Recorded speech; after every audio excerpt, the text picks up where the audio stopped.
My name is Jojo Morris. I grew up over 15 years in a religious culture and lived like most people would never be able to live like. I grew up farming. But to start at the beginning, I grew up in a very mainstream family. When I was born in Texas. My family was a small family starting out there, and everything was normal. We had movie nights every Friday night.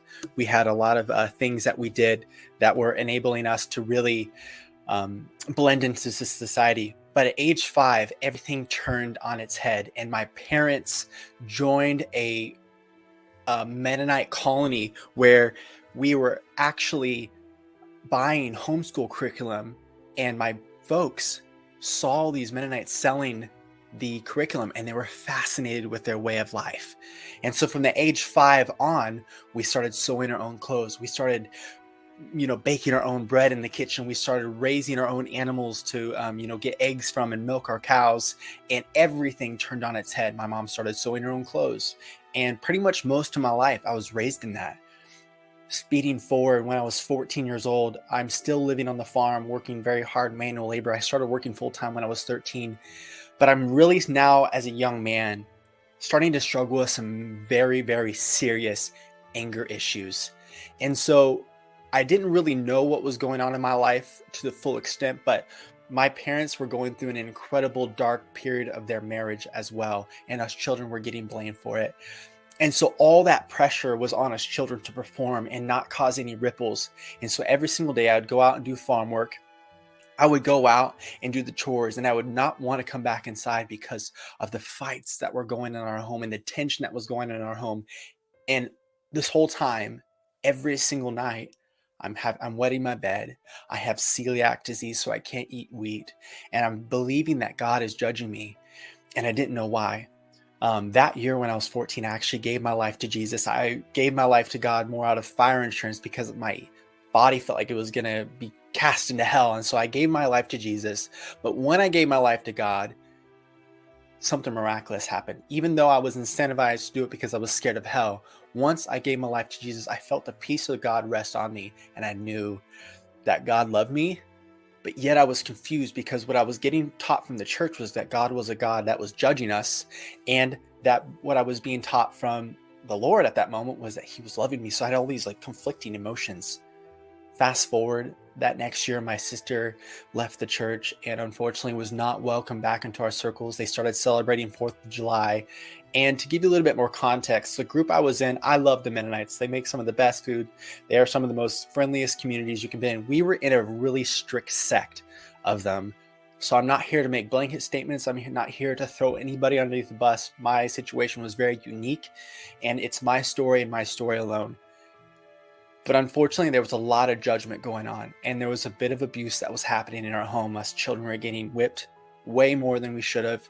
There was a ton of stuff happening. The elders being called over for every little thing. We were getting basically punished for every single thing we did wrong. And it causes you to believe that God is a God of wrath at this point. So I'm 15 years old now. My parents, we ostracized my sister because she's no longer in the church. And for the next 9 years, she was pretty much cut off.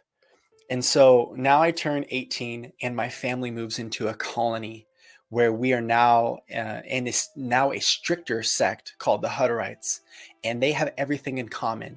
And I was like Saul in the New Testament. I was so passionate. I was so religious. I was hitting people on the head with the scriptures. I was judging people for having their sleeves too short. I was telling people, you're going to, go to hell if you have one little sip of wine or anything like that. And it was so judgmental that I was just whacking people on the head unnecessarily. And I would hold up signs in the street saying, you're going to burn in hell if you do this, or burn in hell if you do that. And I was just living a lifestyle sold out on God's judgment, not on God's love. And I turned 19. I'm getting deeper into it. I'm leading the youth. I'm even more passionate about everything that was going on. And I'm playing hockey one winter. We built our own little homemade hockey rink, and a friend from out of state was playing. And unfortunately, this young man is so strong. He slap shotted the hockey puck, and it went straight into my mouth. And so there I'm on the ice, believing that God Almighty has judged me because my teeth were punched in. It was just a mess. Because at that point in my life, I felt like if anything happened in your life, it's because God is trying to teach you a lesson. And I thought God had judged me. And my lip almost lost my lower lip. I'm going to the emergency room, getting surgery every single week. And as I'm going back to the doctors every single week when I was 19, turning into 20, the restrictions lightened on me. They stopped sending an accountability partner into town because we were not allowed to go into town by ourselves. We had to have an accountability partner lest we fall into sin. And so they stopped sending someone with me. So I started exploring. I started going to pawn shops. I started going and visiting pastors. I would randomly stop by and just talk to pastors, like mainstream pastors on the way to, Mankato there in Minnesota, where I was getting my dental work done. And God started working on my life. But as much as I wanted freedom, I started spiraling into a dark night of my soul. And I believe each one of us struggles in some part of our life with that dark night of our soul where everything is dark inside. We question why we exist. We question, why did you make me, God? I buried two of my childhood friends. They were both mothers, the age of 30, and I had their children holding on to me at their funerals saying, "Where's mommy? Where's mommy?" And I'm the one that taught their kids music. And now I'm having to comfort their children. I'm asking God, why did you let this mom die? She was only 30 years old. And so now I'm asking God all these questions like, who are you? You punished me for no reason. I have given you everything. I've been religious. I have been righteous. And why did you judge me? So it's 2016 now. I'm full on just as religious as can be. And I start getting so depressed. I don't want to live anymore. I don't want to exist anymore. And so one night I come home and there's a raging argument going on in our home. And it was because I play the guitar. I write music. It's part of the gifting that God's given me.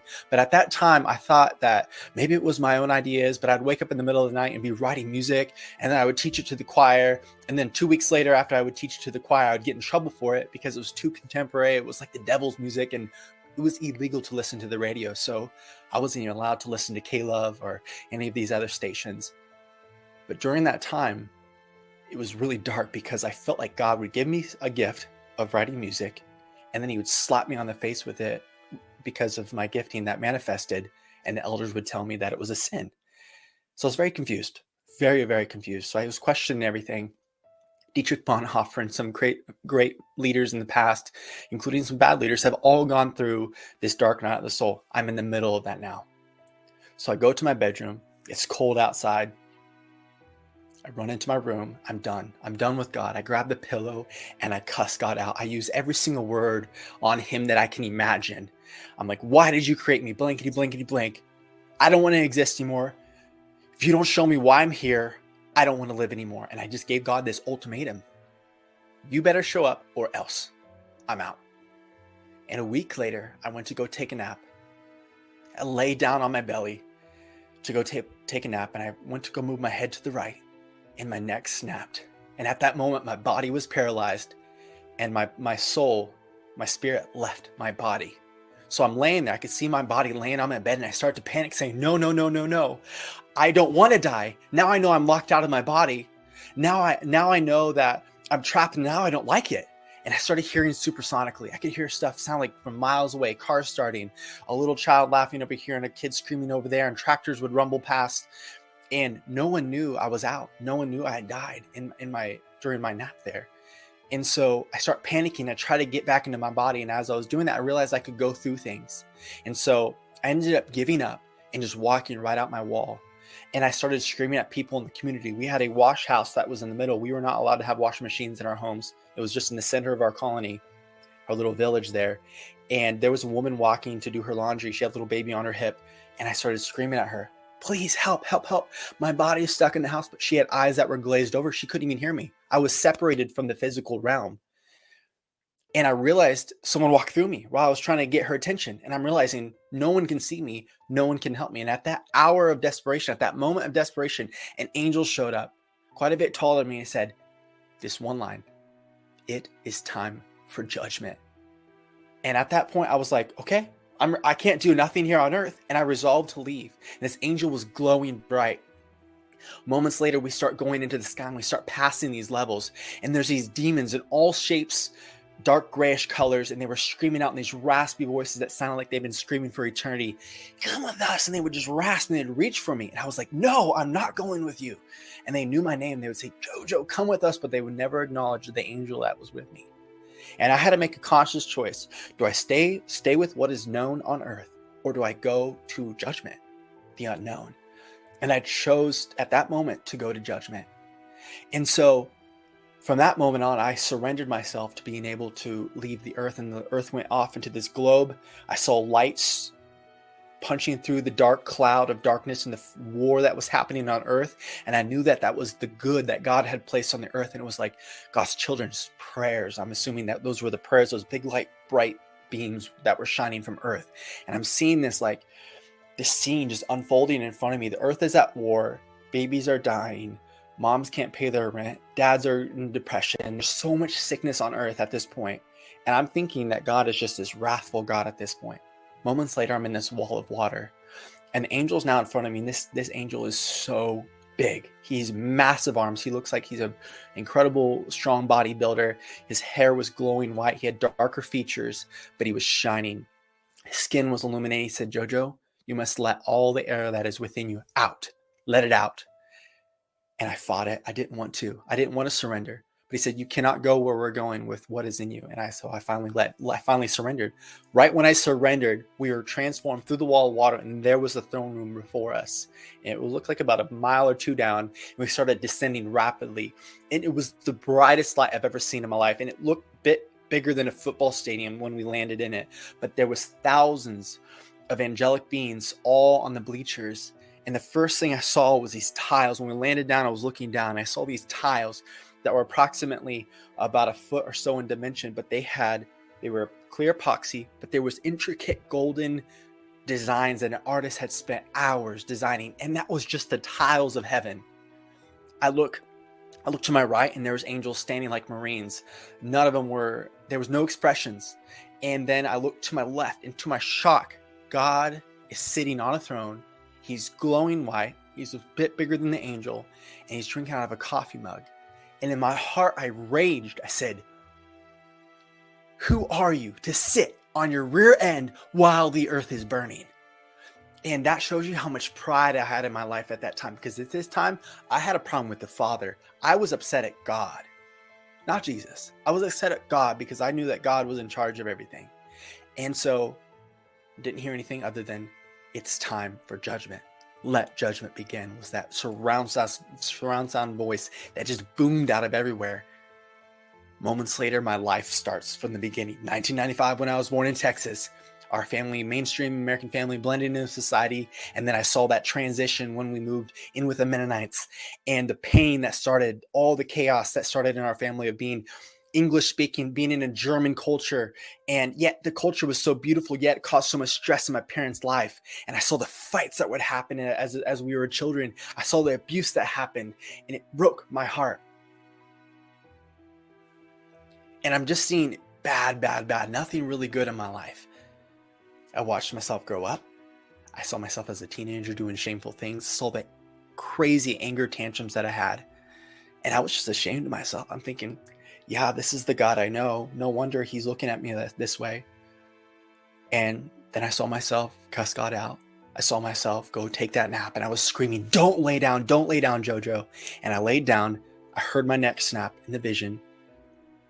And then the screens rolled up and folded away, and that was the end of my life. And I was sitting there shocked, thinking to myself, that was my life. And I saw details that I had never saw in photos, and of different moves when I was little that my parents did. And it was just crazy to think back, and I'm like, there was nothing good in my life. And the next words I hear out of God's mouth are, "Is his name in the book of life?" And I'm like, oh, I forgot about the book of life. And at Revelations it says, if your name's not in the book of life, you will not enter into the kingdom of God. And the angel next to me is holding this huge manuscript, and it was just huge, so full of names, and the pages were glowing. And he's going through all these names: Daniel, Kaylin, Jessica, Rebecca, Hannah, all these names, Joseph. And I'm thinking to myself, well, my name's Joe. Maybe I'll just claim the word Timothy, or maybe I'll just claim Joseph. And I wanted to be dishonest at that moment to get into heaven, but I resolved, no, I will get into heaven the right way. I cannot live in eternity knowing that I cheated my way into this place. And I started feeling attached, even though I was angry at God for everything that was happening on earth. I started to feel attached to his presence. And then all of a sudden, in this electrifying moment, I heard the name Jojo. And my mind was burning. God leapt off his throne, and now he's facing me and says, Jojo, for so long, you have thought I was a certain way, but I am here to show you who I truly am. And he wraps me in this big Abba Father hug, and he starts showing me my life in the beginning, when I was born, my parents smiling on me as a baby, all the little things that I did as a child, giving my sibling a glass of milk, helping our neighbors harvest their cherry trees. And he says, I have had my hand on you since the beginning. This whole time, you thought I'd been a judgmental God, and you thought that the desires in your heart were wrong. I'm the one that put them there. I'm the one that gave you the desire to do music. I have been there every single step of the way. And I realized that on earth, there was this war against good and evil.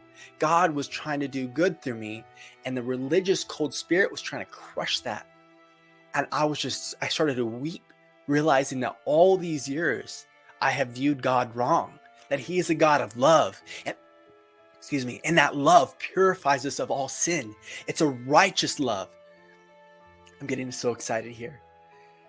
And I'm standing there in God's presence, and I start weeping. And I look down and I see the old man start just slagging off. I see bitterness, hate. I see all those years of shame that had built up from bedwetting just fly off, and God took that away from me. And I saw him creating a new man, and I'm being shot with this like laser rainbow in the throne room. I look up through my tears, and I see all the angels shooting these huge rocket launchers off, going, all praise and glory and honor to his name. May the lamb that was slain be praised forever and ever and ever. And they kept praising God. And all of heaven erupted in this crazy party. And in the scriptures, it says, all of heaven rejoices over one lost sinner that is saved. And I was being saved. Moments later, I'm looking down on these big tears that are falling to the ground. And I noticed none of them hit. And I asked God, God, what is happening with my tears? And he said, I've caught every single one of them. And in Psalms, it says that he catches our tears and puts them in a bottle. And I realized that God is omnipresent, everywhere at once. He felt every single whipping I had when I was a young child and through my teenage years. He felt every single sting of abuse that I felt. And my heart just broke, realizing that God felt everything there with me. And so now I'm being loved on by Abba Father. And I'm realizing he has been trying to speak to me with this master plan. And he goes back and shows me certain times in my life when I should have died. A gun went off really close to my head, and he showed me how he saved me from that. Another time I was out harvesting hay with the tractor, and he sent an angel to give me water. And I knew it was an angel, but I sort of just brushed it off as like, oh, this is random, and I told people about it, and they said I was crazy. And so I sort of like put it off as like, maybe I was seeing things. But he showed me through all these instances in my life how he's been watching over me, and how he watches over every single one of us. And I'm undone. I'm undone by Almighty God spending this time with me. And I look down and my body's healed. I now know I will no longer wet the bed. I wetted the bed for over 20 years. I had a chronic illness, and I had a celiac disease that is no longer here anymore. And so we start rejoicing in heaven. We start just singing God's praises. And God's like, there are two things I want you to study for all of eternity. And I got so excited. And I'm giving you guys the Sparks Note version here. But in heaven, God assigned me to learn his word. And he showed me that behind one word that was the word righteous, that he flipped it over and I saw like meanings behind it, like a filing cabinet. To be loved is an action. It's not something that is just you methodically do. It's something you clothe yourself with, and it's a lifestyle. Being righteous is something you get to know God's heart by being righteous. And he showed me that every single word in the Bible has been placed there intentionally, and that there's such a deeper meaning behind it. And I was just mind blown. My mind was blown. I was assigned a woman angel, and they started teaching me music. God said the second thing that I was going to be taught was music. And they started teaching me the different parts of harmony, that there's subharmonic levels that even whales and dolphins and even elephants on land will communicate on, that our human ears can't hear. unless they get above a certain decibel. And so God showed me that as a heavenly musician, I had an indefinite range of composing. And it blew my mind to think of how much more angelic orchestras we could assemble. And when I walked, the gates opened in the kingdom of heaven. From the throne room to the kingdom of God, there was like this bird flying through there. I walked through the gates and there was this booming music. It was like Lauren Daigle, Lecrae, Coldplay, and all these crazy awesome artists all playing together in unison. But it was like 3 different bands playing at once, and I could taste the sound waves if I wanted to. I could see them, and there was this bird flying through the air that was singing part of the melody. And I was thinking to myself, oh, this music is too uncomfortable. The elders would not approve of it because we were never allowed to have percussion growing up. But yet there was a heavenly beat. And at that moment, I knew that everything in heaven beat to the sound of God's heart. And it was a rhythm. And it made me feel uncomfortable. But God showed me that everything in heaven is pure and holy and glorifies Him. And it was so crazy because Heidi said this earlier. She said that the grass was shimmering. I saw this perfectly manicured lawn that was stretched up over into a hill. And on the other side of that hill, this perfectly manicured grass, I could hear a city being built. And it got me so excited because I could hear people talking about some things and they were really excited. And I could hear children laughing. And I thought to myself, oh, the children on earth that never had a life are given a new life in heaven. It was realer than what I felt here on earth. I had crystal clear vision. I could feel myself. I could see my skin. I could feel healthy. I felt so strong. I did not feel pain. And in that moment of pure bliss, as I'm walking up the hill into heaven, laughing with I left out a huge thing. The angel that brought me from earth, God showed me that was my guardian angel. And when it says in the scriptures, He assigns us angels to watch over us, this guardian angel was my angel, and he was telling God a lot about my life. And so now that angel is with me in heaven to help teach me music, and this woman angel they were both teaching me the ways of the Lord. And so I was laughing. They were just so overjoyed at my childlike wonder. Everything was amazing to me. And it was one of those moments where everything was glowing with the Lord. And after we walked in the kingdom and after God healed me of my sicknesses in the throne room, I felt God's voice inside of me. And when He would prompt a lesson, I heard His voice inside of me and the surround sound. And I was okay with it. I was okay with God being my thoughts. I was okay with God instigating the creativity that He had designed me to walk in. And as I wrap things up here, I realized at that moment that the desires God places in our hearts, if they glorify Him, are from God. It's very simple. If you have a desire in your heart to do something good that will glorify God, it's 1 + 1 is 2. It literally is straight from the Lord. And I was like, I've lived my whole life wondering if this gifting was from God. And now I realized it was. And now I can do this for eternity. And God took all sorrow and all the grief from my heart. He took all the pain away. And in heaven, I had way more access to my mind. I was in a completely new body. And even though it looked the same, I knew I was renewed. And in that moment of celebration, as we're walking over the hill, could not see the city, could hear it. There's a massive city being built. I woke up on my bed and my alarm's going off. I had been gone for 29 minutes. And I flipped over. Once I woke up from my bed, I flipped over onto the carpet, grabbed on the carpet and screamed, no, I'm back. And I felt my hearing close up. I felt a bit of the fatigue in my body return, but I noticed something was different inside. The dark night of the soul was past. The depression was gone. And that week I discovered that I was completely healed of bedwetting and I was completely healed of my celiac gluten intolerance. God had healed my gut. And that happened about 5 years ago, or since 2016. So a little bit longer than that. But since that day forward, I started sharing God's love with people I met at the colony. And I realized that I could no longer stay in the religious groups that I was in, that God was calling me on to go spread His love in other parts of the world.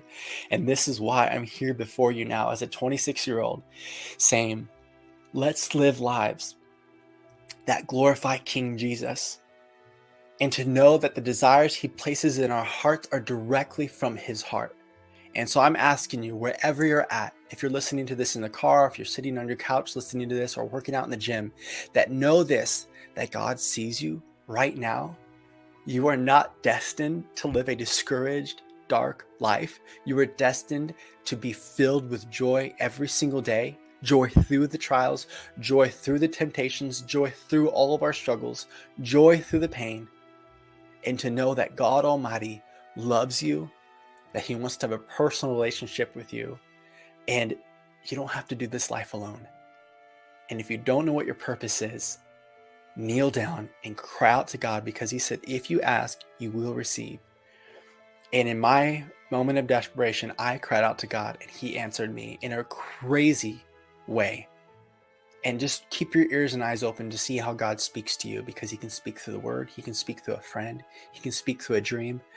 And know this, that God is the God of love, and He desires to have that personal relationship with each and every single one of us. And so that's what brings me here before you today. And I just want to say praise be to Jesus. I am so grateful for the opportunity to share His love whenever I get the chance. And so I just want to say thank you for all participating.